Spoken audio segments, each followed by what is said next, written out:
Dans mes recherches approfondies, j'ai voulu comprendre les tenants et les aboutissants de l'actuelle crise ukrainienne qui oppose d'un côté la Russie et de l'autre côté l'Ukraine.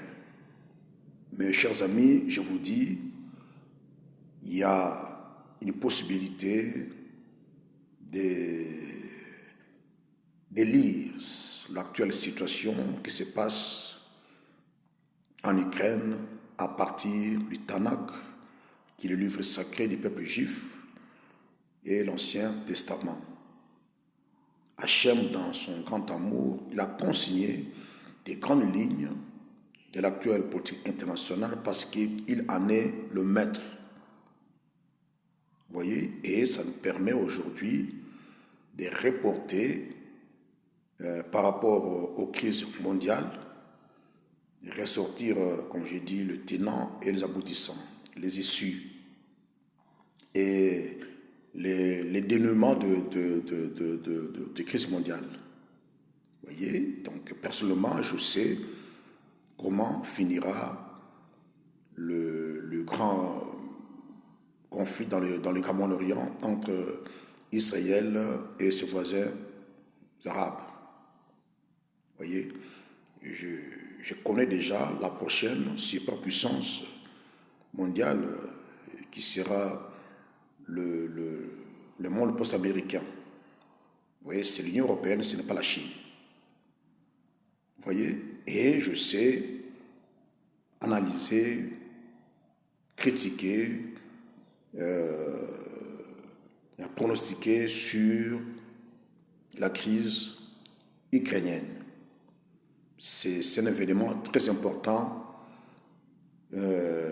qui a des détours très importants qui nous permet de comprendre l'évolution de la planète qui tend vers un véritable nouvel ordre mondial dans lequel Israël sera la dernière superpuissance mondiale, comme je le cite, qui va, avec Hachem bien sûr, judaïser toute la planète.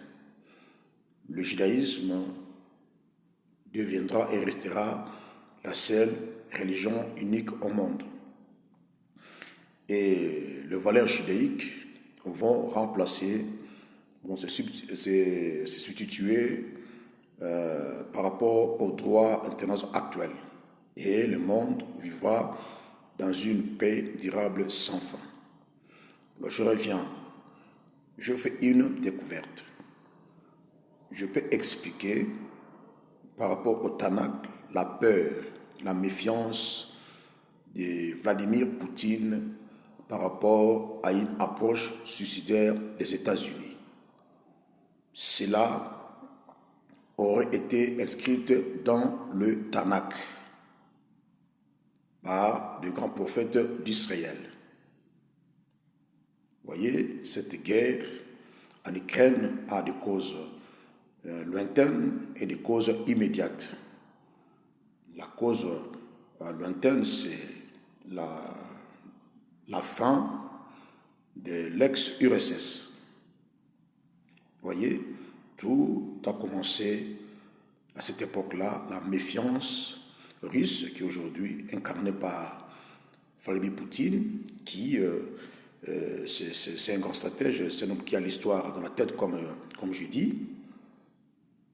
Et tout le monde le sait, les États-Unis auraient contribué à l'affaiblissement, à la dislocation de l'ex-URSS. Et cette situation a été mentionnée dans le Tanakh. Vous voyez, ça c'est une cause lointaine. La cause immédiate, ça nous le savons, le non-respect des accords de Minsk. Vous voyez, il y a une sorte de corrélation entre les causes lointaines et les causes immédiates. Il y aurait des pourparlers souterrains qui faisait que la Russie s'était entendue avec les États-Unis et l'Union européenne, ça tout le monde le sait, de ne pas s'élargir vers l'Est et surtout aux pays limitrophes, la Russie.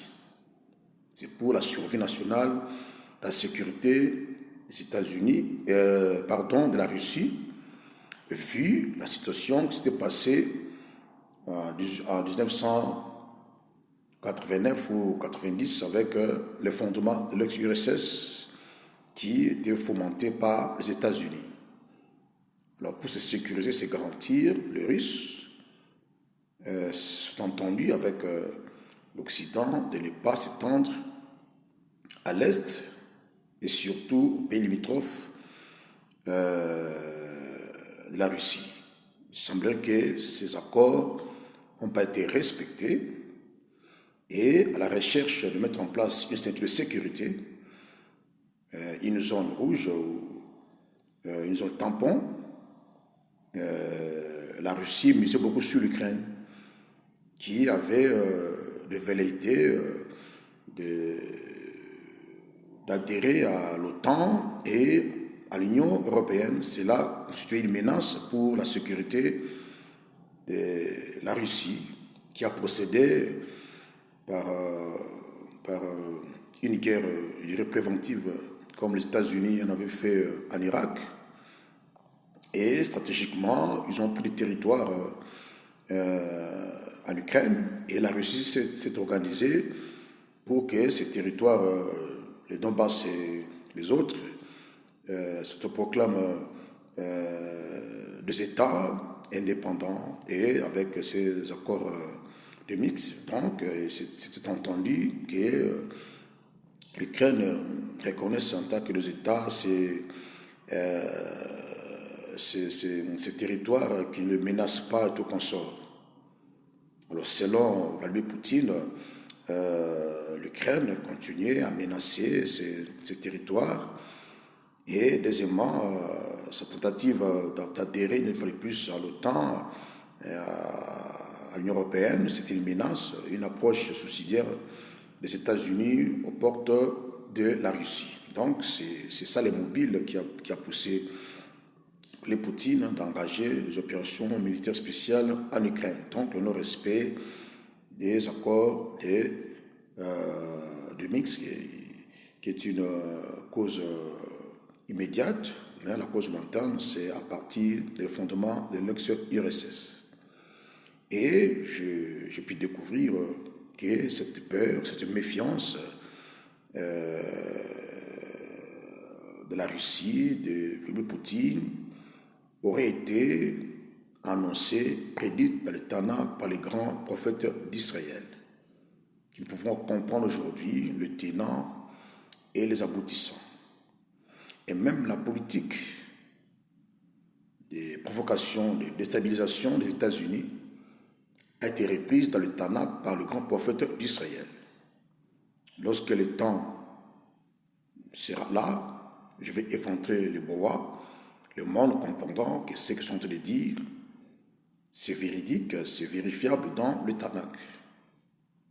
Pour raison de recherche et de publication, je m'étais. Donc, la peur, la méfiance de Vladimir Poutine, c'est une conséquence des choses qui ont été prédites dans le Tanakh. Vous voyez, pour la Russie, pour le Poutine, c'est une approche suicidaire des États-Unis qui tenterait, une fois de plus, pour déstabiliser la Russie, qui est une menace à son leadership mondial. Vous voyez? Et il y a une sorte de scénario qui pourrait se jouer entre la Russie et les États-Unis. C'est à partir du Tanakh que je puis ressortir cette idée. Les États-Unis n'ont pas affaibli l'URSS, c'était pas sur le plan militaire ou sur le plan purement économique. voyez, je vous fais un petit rappel. Les États-Unis, c'est un grand pays qui a américanisé le système international. Les États-Unis nous ont imposé le mode de vie des Américains, ce que nous appelons les rêves américains. Ça fait partie du soft power. Dans les hard power, nous avons la puissance militaire et la puissance politique américaine par laquelle les États-Unis dominaient, renversaient les régimes et établissaient des régimes pro-américains. Mais avec le temps, avec l'arrivée de Barack Obama, les États-Unis ont changé de stratégie. Ils utilisent le soft power, la séduction américaine. Et cette séduction américaine a été commencée avec le plan Marshall en Europe, après la Seconde Guerre mondiale. Vous voyez, les États-Unis avaient financé l'Europe de l'Ouest pour la reconstruction après la Seconde Guerre mondiale. Le niveau de vie des Européens était en hausse, était très élevé. Et à l'époque, il y avait la séparation de l'Europe en deux, entre l'Est et l'Ouest. Vous avez vu que, vous savez bien sûr, bien que moi, les Européens de l'Est enviaient les Européens de l'Ouest. Et ils tentaient de quitter la RDA pour la RFA. Et presque toute l'Europe de l'Est enviait l'Europe de l'Ouest. Cela suscité des tensions, des révoltes, qui a fini par achever cet élan de changement dans l'Empire communiste. C'est l'effondrement de l'Empire communiste. Ce n'était pas une attaque directement militaire des États-Unis sur l'Empire russe, c'était le soft power. Le peuple, de plus en plus, avait le regard tourné vers l'Ouest et il commençait à exiger la liberté, des valeurs fondamentales, la démocratie. Et ces réclamations ont fini par faire chuter l'URSS et toute sa suite. Donc, la situation pourrait se refaire, pourrait revenir. Donc, Vladimir Poutine le sait, les États-Unis ont la capacité de financer l'Ukraine, rehausser leur niveau de vie. Cela va attirer les Russes qui vont chercher à s'attacher à l'Ukraine, vu le mode de vie, le rêve américain en Ukraine. Et au retour, les Russes vont commencer à demander de la liberté, de la démocratie pour avancer, pour se développer.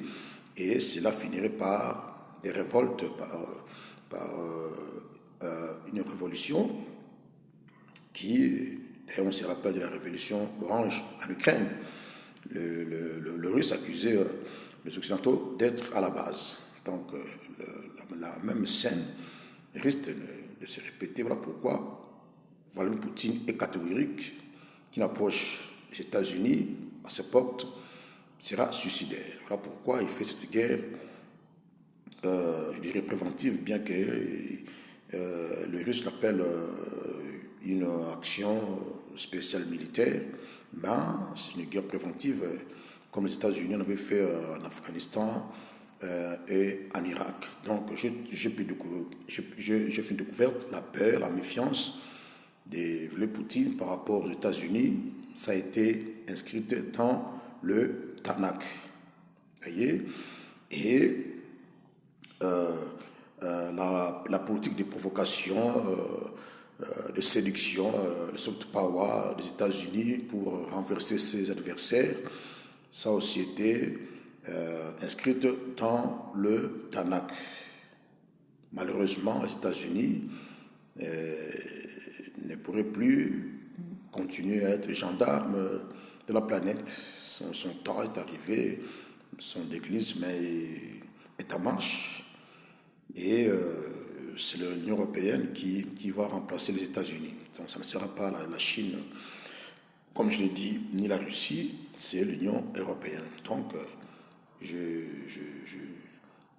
mon portant, je vais éventrer Boa et faire connaître à l'opinion internationale que les revendications de Vladimir Poutine et son dans le Tanakh, la politique extérieure américaine de provocation, de séduction pour renverser sur les adversaires politiques. Cela aussi est inscrit dans le Tanakh. Quelle sera l'issue de la guerre en Ukraine? Ce ne sera pas une confrontation planétaire base nucléaire, ce sera une guerre classique qui va se terminer avec les issues qui donné des hypothèses, soit la syrianisation, soit la sodomisation, soit ce sera comme la Corée du Nord, la Corée du Sud.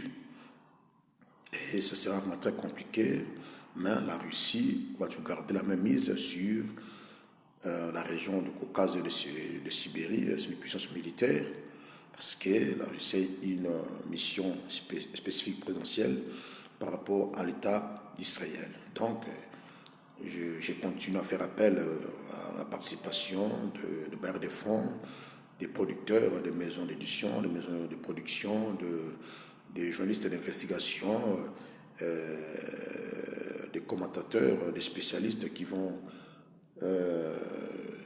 apporter leur expertise pour mettre en place des documentaires au modèle standard, des livres, faire des publications qui vont éclairer des lanternes. Nous allons avoir presque les tenants, les aboutissants de presque toute la crise mondiale. Et je profite pour lancer un message d'espoir. L'humanité n'étant pas vers la fosse ou le chaos, l'humanité, bien que par des crises, l'humanité est en transition vers un nouvel ordre mondial qui assurera la paix à toutes les nations. C'est dans la phase, dans l'ère de la Pax israéliano-ottomane dont je développe. Merci, à la prochaine.